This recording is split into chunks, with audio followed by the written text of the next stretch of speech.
Le ciel gronde et le sol s'effondre sur le toit du dôme. Les supernovas sont toujours face aux Yonko, et pendant ce temps plus bas, les combats se mettent petit à petit en place pour l'Alliance. Certains se battent contre des Tobilopo, d'autres contre des calamités, et soudain, on entend un appel à l'aide. Salut tout le monde, c'est Mush, le pirate qui vaut 833 millions de berries. On se retrouve pour la review du chapitre 1005 de One Piece. Si tu veux suivre One Piece et attendre les chapitres d'une manière différente, rejoins l'aventure en t'abonnant et laisse un pouce bleu, c'est un peu notre petite coupe de saké à nous quoi. Chapitre 1005, l'enfant démoniaque, c'est parti.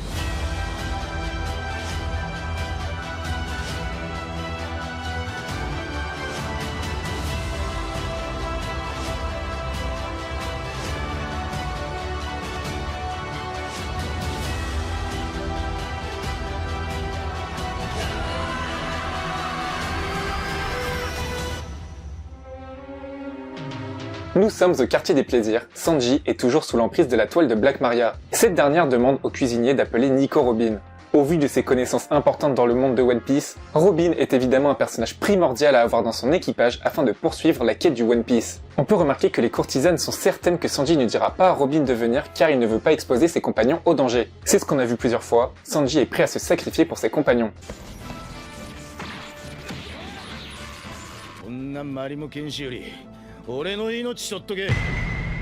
Et là, ce qui est intéressant, c'est que Sanji hurle et demande de l'aide à Robin. On s'y attendait pas, mais ça annonce de belles choses. Tout d'abord, ça prouve qu'il ne faut pas prendre Robin à la légère, et Sanji prouve qu'il lui fait totalement confiance. Et ensuite, ça veut dire que Sanji, qui à l'époque aurait jamais demandé de l'aide à un de ses compagnons, qui plus est une femme, a mis sa fierté de côté tout en suivant ses principes.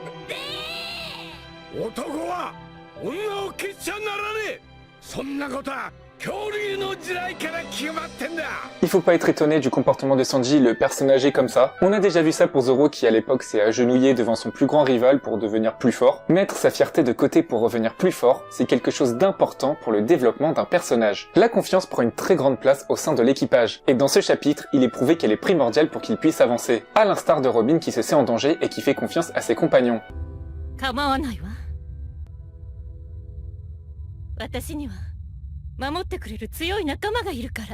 Cette fois, c'est Sanji qui montre qu'il a confiance. Même s'il était coincé dans la toile, Sanji aurait très bien pu, comme il le dit, activer son acquis de l'armement pour contrer les coups de Black Maria. Mais il ne le fait pas car ça risquerait de la blesser. Il y a plus de 15 ans pour nous lecteurs, à Enies Lobby, Robin était la personne à sauver. Et aujourd'hui, c'est elle qui sauve. D'ailleurs, le sauvetage de Sanji rappelle aussi Enies Lobby. Il est face à Khalifa, une femme, il se fait battre et est sauvé par Nami, également une femme. Et tout ça amène à quelque chose de primordial pour le développement de Robin. Elle va enfin avoir un combat digne de ses capacités, une vraie confrontation. Tout ce début de chapitre était là pour donner de l'importance à l'arrivée de Robin, et celle-ci continue cette mise en valeur en disant que son côté démoniaque risque de refaire surface. Pour en revenir à l'appel à l'aide de Sanji, on découvre qu'il y a un moyen de communiquer sur l'île. Et tout ça est lié à ce symbole d'œil sur un papier. Des animaux télécommandés se baladent à travers l'île, et ça permettrait d'avoir un contrôle total pour surveiller et pour communiquer. D'après Yamato, il s'agit d'une unité de reconnaissance d'une armée de Kaido appelée les Mari. D'ailleurs, nous retrouvons ce symbole sur le torse de Wuzwu, un Tobilopo. Alors, est-ce que c'est lui qui est à l'origine de tout ça? Pourquoi pas? Cet appel à l'aide nous donne un point de vue extérieur et on peut voir les confrontations des autres membres de l'Alliance. Donc Marco toujours face à King, Jinbei face à Wuzwu, Franky face à Sasaki, Usopp et Nami sans doute face à Ulti et Page One, Diaz Drake face à Apu et à côté d'eux un personnage qui ressemble étrangement à Yogoro. Il était présent à cet endroit, il porte les mêmes vêtements. Le souci c'est qu'il a 2 sabres alors qu'il a un style de combat à un sabre et il semble être dans une forme spéciale. C'est pas impossible, on a déjà vu ça avec Laoji par exemple, une technique appelée Jioken Kyokyoku no Igi Sento Oken, qui consiste à libérer toute la force de sa jeunesse qu'il a conservée en s'entraînant. En libérant cette forme, il obtient une grande musculature et une puissance considérable.